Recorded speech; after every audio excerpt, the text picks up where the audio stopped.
Hey, Plain Talk listeners, have something to say? Call or text Plain Talk with your questions, comments, or headlines you want us to cover. Just dial 701-587-3141. Leave us your message or shoot us a text with your name and location, and you could be featured on an upcoming show. Hi, my name is Ashley, and I am in Jamestown. Hey, Rob and Chad. My name is Tony. I live in Grand Forks. That's 701-587-3141. Call us, text us, vent, praise. We want you in the conversation. Thanks for being part of the show. Now let's get back to today's episode. Welcome back. Just finished up our interview with Tim Mahalik and Blaine Delorier, who are running for the State House of Representatives in District 3. I thought the most interesting thing they said during that interview was the fact that they were recruited by Governor Armstrong, which is not recruited. They were encouraged to run. I think that's the words they use. And they're expected to. And I'm not surprised that those two gentlemen are encouraged to run. Tim Mahalik served on the State Board of Higher Education, very well known person in state politics because of that. He was the chair of the State Board of Higher Ed for a time. Very well respected voice. And Blaine Delorier, well known in Minot, longtime businessman. Again, very well respected person. They're both boring, and I mean that in the best possible way, in that they're not bomb throwers. They're not here. I mean, we were kind of laughing a little bit about Blaine not wanting to offer opinions about, incarceration rates and things like that because he didn't feel like he was educated enough on the issue. How weird is that? And Rob, how refreshing. Legislators aren't experts on everything. And to have somebody and it's okay to admit. Yeah. Nobody's expecting you to be an expert about everything. And it's perfectly fine to say, you know what, I need to learn more about that before I figure out what my stance is or how I'd vote or what have you. So I also thought, Blaine has some historical perspective here. When he talked about the 80s when the delegation was split, also in the early aughts, I think after the 2006, like Lisa Wolf was and from Bob here, Horn and some of the Horn, right? Woody Thorpe. I mean, it was a split delegation, and I tell you what, I remember those days, not the 80s, but like in the early aughts, they were there for Minot, right? That was the Minot Mafia. That was the Minot delegation who delivered for Minot, and Blaine is right. That's not a thing anymore. You still have Hogue, you still have some power, but it's not the whole delegation pushing in the same direction for Minot. I can tell you that what people in Minot, like city leaders or Minot business community leaders talk about is that Minot is not well represented in Bismarck right now. Yes, we have the Senate Majority Leaders from a Minot area district, but you got to remember only part of his district's in Minot. Right. There's a lot of rural space in that district, and certainly Senator Hogue is from Minot, but he's also the majority leader, which doesn't really sometimes put him in a position to advocate for Minot. So, and he's at the end of the day, even being the majority leader, he's still one vote. Right. And we've lost some horsepower. Andy Maragos is gone. Karen Krebsbach is gone. These are some people that really had a lot of institutional knowledge, could really throw. Matt Klein, he's been gone for a while now, but these are some people who really could throw some weight around for Minot. They're gone now, and they've been replaced by people like Lori Van Winkle and Jeff Hoverson, which whatever else you want to say about them, I think in many ways they're the sort of people you elect not necessarily to represent your interests, but to represent their hobby horse issues. Right. And I think that Minot still has, you said Hogue, I think Lauser. Lauser is a very effective legislator. And he's often in the conversations we saw during property taxes and all those kind of things. But it used to be they were speaking with one voice on behalf of Minot, regardless of faction, regardless of political party, when it came to funding and those kind of things. And I don't sense a lot of the folks representing Minot right now are focused on the things that people in Minot care most about. Well, not only are they not speaking with one voice, and again, they don't necessarily have to speak with one voice, but they'd advocate for Minot State because it's important for because they're not effective. Yeah. They are not effective legislators. They're not particularly effective at advancing their own causes, and they're not really focused on things that really matter. Representative Hoverson's big legislative push in the last session was to post the 10 Commandments in all the schools. Whatever your religious beliefs, however you feel about that issue, that's not really going to move the needle for people that want to do business in the city of Minot, for people that want to live in Minot and be healthy and prosper and all those things. It's just not really relevant to that. It's his hobby horse issue. He spent a lot of time on it that ultimately didn't pass. I don't know how Minot was bettered by that. Right. And I would also say that Dan and Matt Ruby are sometimes at the table. Sure. I mean, Dan's got some experience. Matt is great at relational sort of legislating up there. Sure. But again, I don't know that Blaine and Tim at the end of the day are going to vote that different than Hoverson and Van Winkle. I don't know that, right? We didn't get into a lot of stuff, but they will bring a different vision for the roles that is important for everybody. Yeah, I mean, to the extent that they're conservatives. Yep. I think on maybe some of the culture war bills, we didn't really get into that with them. My impression is they would probably vote pretty differently on some of that kind of stuff. But even if they voted the same, they're not leading with that. They're not bringing it to the floor. I think they're the kind of guys who wouldn't want to be dealing with that stuff. Right. I don't think that's a priority for them at all. Also, but you also got to remember, like Jeff Hoverson was one of 4 or 5 people who voted against the property tax reform. I mean, he is outlandish in particular. And I don't know that they're two people that take their public service. Lori Van Winkle went on a ski vacation in the middle of the last legislative session, which I thought, she didn't do anything illegal or anything, but if I'm her constituent, I'm thinking it's only 80 days every 2 years. You can't take your vacation before or after the session. And her excuse that I've already given so much time and spent so much time away from my family, then don't run. You wanted the job. You ran for the job. I'm assuming she's running for it again. So, So let me play this out. I don't know if you saw Nico Rios isn't running again. I did see that. Yeah. So let's say that Hoverson's not banned, Van Winkle's not back, and Nico Rios isn't back.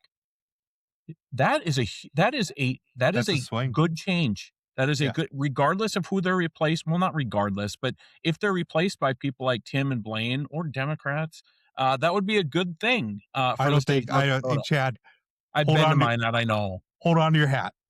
But there's a Democrat's not going to win in District 3 in Minot. Did you know? Not that long ago they did. I know. But it's a different time, Rob. We live in a different time. So, and that being said, and by the way, please, Democrats run, make at the very least make Republicans work for it. That's how our political process. I won't vote for you, but probably. But that a competitive process is. How about if they're running? It's Jeff Hoverson and Van Winkle. Then would you vote for Democrats? I would need to know who the hype. Yeah, probably. I mean, goodness. Yeah. I just like show up and do the job and don't be obsessed with issues that don't matter. I mean, come on. So do you think Nico Rios decided not to run? He just took a complete inappropriate shot at you on social media last week or whenever because he went after Royce White. I think he told me to hit the treadmill so that people like him wouldn't have to call me slob port anymore. It's rich coming from him, isn't it? I mean, that's my favorite part about that. I'm not going to comment on how he looks, or his hairstyling coming choices from him. Whatever. It probably calling me fat is probably one of the most factually correct things that he said in a month. Yeah, and as a fat guy, if somebody calls me fat, I mean, I'm self-aware enough to know it's not that sweet of a burn, buddy. I have to. I'm aware. I have a mirror. I know what I look like. And you go to the doctor periodically. Where if your doctor's like mine, they like to talk about the fact that you could lose a few pounds. Right. That's all my doctor talks about. I don't know. Other people talk about like their doctors are trying to push vaccines. My doctor and I we don't talk about politics. She mostly talks about how fat I am. Why do you not like going to the doctor? My self-esteem can't handle it. Yeah. Well, I mean, the thing is, she's right. She's right. I need to lose some weight. I understand this. I'm not trying to avoid the obvious. Let's not talk about my doctor anymore. Anyway, I think it's very interesting. I think one of the most interesting stories, first of all, is going to be who shows up to the district conventions. A lot of these modern they're just not going to go. Right. And the district conventions are going to endorse other people. And they said they're not going to the convention. I mean, that's what I heard them saying. Why waste our time? Yeah. I think that's going to be the calculus that a lot of candidates make, particularly candidates that are backed by Governor Armstrong. And then, also who shows up for the state convention. That's going to be very interesting. And then, of course, the primaries. And, our normie candidates like Tim Mahalik, Blaine DeLaurier, normie incumbents across the state who may be challenged, are they going to be able to hold the line, or is North Dakota going to go down the road that South Dakota did and kind of see a populist takeover. I am feeling pretty confident that they're going to hold the line, but I would caution it's going to take work. You're going to have to work on it. I was very encouraged. You and I both know how good Governor Armstrong is at politics. He's very, very good at this. I was very encouraged to hear Blaine and Tim talk about getting their people to vote in the primary, because that's what Roscoe struggled with. I think there's only 1,000 people who voted in that primary. I think he only got 300 and some votes. People just didn't vote. And so focusing on that rather than bombarding mailboxes is a good strategy. I think inspiring the community. I think one thing that's going to be very helpful for them is we had a mayoral race over the summer. That was it was a little crazy. But the person who won that ultimately, and is currently our mayor, he did a really good job. He's a very moderate, if you want to call him establishment or something like that. Granted, this is a nonpartisan office, but Mark Jantzer's, he's a Republican, has been for a long time. He's a moderate sort of normie guy, and he won that race. What was it, a 5-way race running away, or 4-way or 3-way? What was it? Boy, my memory's terrible. It was like a 17-way race, but something like that. Like even Pittner took second or something. Like the sort of more normal candidates all did exceptionally well. Paul Pittner and Mark G. Paul Pittner basically tied Rob Fuller, who was kind of the big, he basically tied him, and Paul Pittner barely campaigned. Yeah. So, I think if you're looking now, granted, the city of Minot is not District 3. District 3's some of Minot, and then some rural areas too that didn't vote in that mayoral election. But that mayoral was a very strong turnout. So there is a sense that citizens in Minot are a little fed up with some of the crazy, and are going to be willing to show up and vote for normal. That's, I think, the message of that man. Now we'll see if it carries through, because the June primary is going to be a year away from that June mayoral election. So we'll see. But it's going to be very interesting to watch. That's why we earmarked this. This is kind of a bellwether race, I think. Well, and Rob, I'm excited to see, are there other incumbent sort of it's hard to even put them on the Bastiat sort of non-traditional Republicans populist that the governor is going to find some opponents for. I'm interested to see if we have other Blaine and Tim's coming out of the woodwork, because we'll start seeing those announcements in the coming month. I think one thing is that the governor's probably not going to advertise it. We're talking about it. Right. But I think he's going to want to be more subtle about it than Doug Burgum was. Doug Burgum was a little over the top, but I think that's going to speak. I think Kelly is better at politics than Doug Burgum was, because Burgum tried the same thing, right? Where he tried to put his, involve him. He did involve himself in a number of legislative races, and for the most part, it backfired on him. And I think part of the reason is he was very, very loud about it. And second of all, the way he went about it is he just dumped a whole bunch of money in and bought a bunch of mailers. And I would expect to see Kelly Armstrong on the stump for candidates like Tim Mahalik and Blaine DeLaurier. Like, he's going to come up and give it the personal touch. And I think that's what it takes. And help them raise money, but not just dump a ton of money into a not very sophisticated program. And if I was the governor, I'd be paying not even coordinate with the candidates. The governor Burgum spent independently, and a lot of times wasn't even coordinating with the candidates. So the candidates just had these mailers showing up. All of a sudden, they're on the hook for them. Yeah. And they didn't really have anything to do with them. And there's some legal issues in terms of coordination that they probably, I don't know the state laws, but federally they couldn't coordinate if they're federal. Well, but I don't know about the state laws. I think they could. Okay. But please don't take, I'm not a lawyer. Please don't, I'm not giving anybody legal advice. Neither am I. I don't know. It might be just fine, but I think they can. I think they can at the state level, okay. But I'm not 100% sure. Let's talk a little bit about the F5 project. I think we talked about my previous story where, they had a situation where Adam Martin, who's a founder, CEO, as well as Scott College, who's another executive at the nonprofit, were taking, according to IRS filings, took tens of thousands, I think almost $70,000 worth of personal loans out of the organization. Since I think we last talked about it, the F5 project board, although their statement wasn't signed. It was signed the board, basically. There weren't any specific names on it, and that's important because it appears as though at least one member of that board has departed since then. She's no longer listed on the website. So right now the F5 Project's website's only listing 2 board members. So somebody is no longer on the website that was listed in the article. Like, didn't you have a column? Well, so I updated the article Okay. to go and look, and it's she has been, and now I'm forgetting her name, but okay. Well, it doesn't matter what her name is if she's no longer on the board. Right. Well, and she was an attorney, but it's one of the difficult things is that, they put out a statement basically standing behind the loans, even though they weren't approved by the board. They were saying they were all properly disclosed and everything. And I just didn't pass the smell test for me, because when they're saying that the loans were properly disclosed, one of the problems was, Adam Martin told me that he took loans $1,000 here, $1,000 there over the course of years, but they only showed up on the 2024 Form 990. Right. So how are they properly disclosed? And how can you be okay with taking, loans that don't have any documentation? They don't have any repayment plan.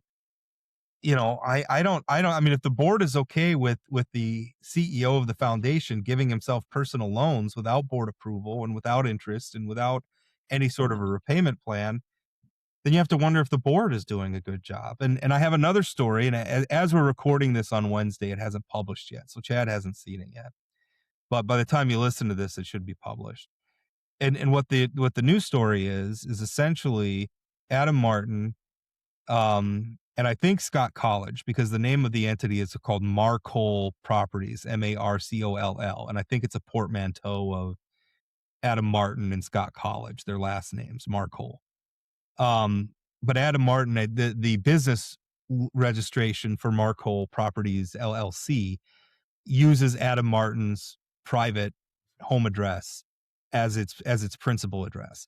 Marcoll Properties is a place. So the F5 project has a contract with the Department of Corrections and Rehabilitation to provide transition housing for registered sex offenders. I was able to obtain a copy of that contract. I was able to obtain the invoicing for that contract, and the F5 project has been paid since they began $95,220. Of that, $52,695 has been paid for registered sex offenders in transition who were placed at the Marcoll property, at an apartment building owned by Marcoll Property. So what it appears is that Adam Martin has started a for-profit business that owns an apartment that is being used as transition housing for sex offenders to fulfill a contract with the state. That looks like using a nonprofit that he runs to drive profits to a for-profit that he is a partner in. Up until I began reporting on this, he had Marcoll Properties listed on his LinkedIn page. That listing has been disappeared. It's no longer there. When I asked F5 Project for comment about the nonprofit's relationship with Marcoll Property and how much, are they paying Marcoll? What's the arrangement? They declined to answer. Adam Martin also did not respond to an inquiry. So I think that's also very troubling in the context of, you have them taking personal loans. Now they're using, it appears as though the nonprofit is being used to benefit a for-profit company that's also, has some involvement with at least one executive, maybe two. To me, that's very, very troubling. Yeah. So I think this is, I look forward. I hope Adam or F5 gets back to you on this, right? Because I think it'd be great. I've given them days to respond. I mean, I don't know what else I can do. The lack of response indicates like something's wrong, like they did something wrong. And if they didn't, then they should talk to you. I will tell you, I've talked, the last time we talked about this is F5 got really big really fast. Yeah. And they've jumped into a bunch of space where people weren't in before to help with transition housing, sex offenders, a bunch of different stuff. And I worry that this thing just exploded in a way that they weren't prepared for, and they didn't have the professional capacity to do it. And then you add on top of that, what makes this interesting to the listeners and why you're reporting on it is they get a ton of taxpayer dollars, right? That's why this is, if it was just a nonprofit who was sort of doing like, was getting loans and that kind of thing, probably not that interesting.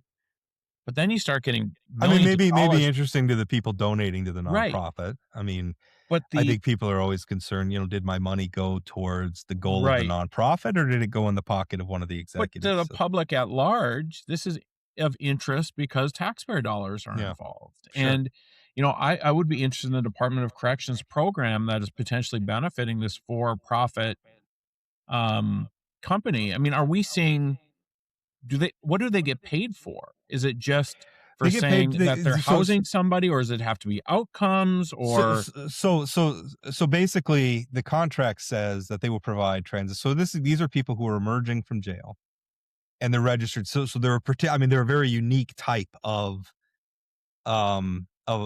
person in that they're registered sex offenders, which makes housing in particular very difficult to find. And so essentially what it is they get paid $45 per head to find housing. It's paid for a maximum of 270 days. So what this is supposed to be is this is a place for you to live as you get your feet back under you after you emerge from incarceration. But they have to prove the person actually stayed there. They can't just say, "Hey, we've got the invoices, beds, and pay us for 15 beds." No, yeah, the invoices are name specific people, which is actually how. So I was able to figure out under this contract, the F5, which is relatively new. I think they'd done about $18,000 prior to this biennium, and then the balance of the $95,000 that they've been paid in the current biennium. It's relatively new. They have housed 25 offenders, according to the invoices I obtained from the Department of Corrections. Of that, 13 were placed at the Mark Hole property for one period of time or another. So we know for sure, though, that at least from a taxpayer point of view, there are. So the contract requires what it's supposed to do. The contract requires offender names are listed on the invoice. Like we provided this offender with this housing for this many days. Yep. You owe us this amount of money. I don't have a problem with this program. Right. This is a notoriously, emotionally fraught. This is a very difficult area of public policy. I don't think the Department of Corrections has done anything wrong. It sounds like there's really good accountability built into this program. Right. The invoice and DOCR was very forthcoming with the contract. It's all open record. They provided all the information. The problem here is not the program. The problem is the way the F5, from my perspective, the way the F5 project, I think there are open questions here. And I'm even open to the idea that there's an innocent, I can imagine finding landlords who are willing to provide apartments to sex offenders is not an easy sell. So maybe it's a question. Right. Maybe it's a question of, well, we felt like we had to buy, but in that case, why didn't the F5 project? And even still, if you have an executive of the F5 project who's also on the other side of the transaction, who stands to profit from it, then you're gonna have to be transparent about it. And but just by the fact that they're not answering my questions about it, why aren't they being transparent about this? Right. If there's nothing untoward going on. I will tell you the other thing that sort of gives me a little concern about all this. Again, F5 is filling a role in this state right now. If their financial problems or these sort of question marks end up making so F5 can't fill that, who fills that? Who replaces them? Yep. One of the things the F5 project I think has done well is daring to do something like providing transitional housing for sex offenders. That is not going to win you a lot of friends, but they're doing it anyway.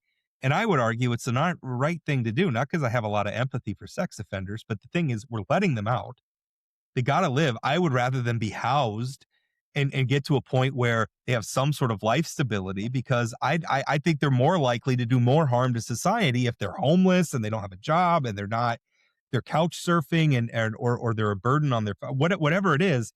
We're better off trying to help them. If we're going to let them out, we're better off transitioning them into life. So I don't have a problem with any of that. That to me is not the problem.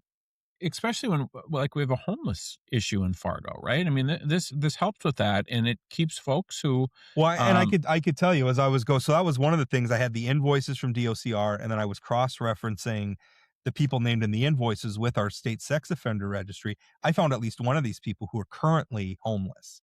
The F5, they had placed them previously. They're currently listed as homeless. That's not a good situation. Right. And again, I'm not blaming F5 for that. I'm not blaming DOCR from that. I mean, that's a kind of a separate reality. issue. Yep. But I mean, the argument for we should be doing this, I'm glad F5 was doing this, but they're doing it in a way that sure looks like it's profiting some people at the foundation, and that's they need to explain. They need to come out and explain some of this.